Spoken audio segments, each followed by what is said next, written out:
Ерте заманда бір падишахтың үйінде егіз ұл дүниеге келіпті. Егіздер ержетіп, сымбатты жігіт болып өседі. Әке, тамақ ішкіміз келмейді.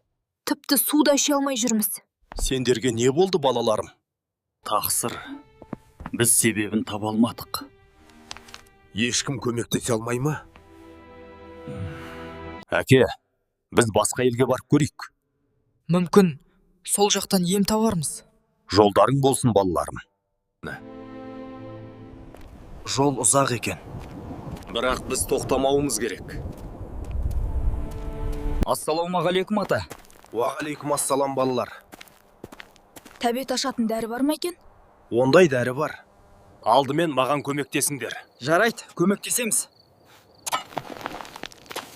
Еңбек етуден қашпаймыз. Кемпір, үлкен қазан толы палау жаса. Жарайды, қазір дайындаймын. Бүгін қонақтарымыз қатты еңбек етті. Келіңдер, дастарханға отырыңдар. Иісі қандай керемет. Қарным қатты ашып кетті. Мына палау өте дәмді екен. Бір түйірінде қалдырмай жеп қойдық. Ата, мына палауға қандай сиқырлы дәрі қостыңыз? Шынын айтсам, палауға ешқандай дәрі қосқан жоқпын. Онда тәбетіміз қалай ашылды? Барлық дәрі сендер еңбек еткен кетпенде болатын. Енді түсіндік. Еңбек адамға күш береді екен.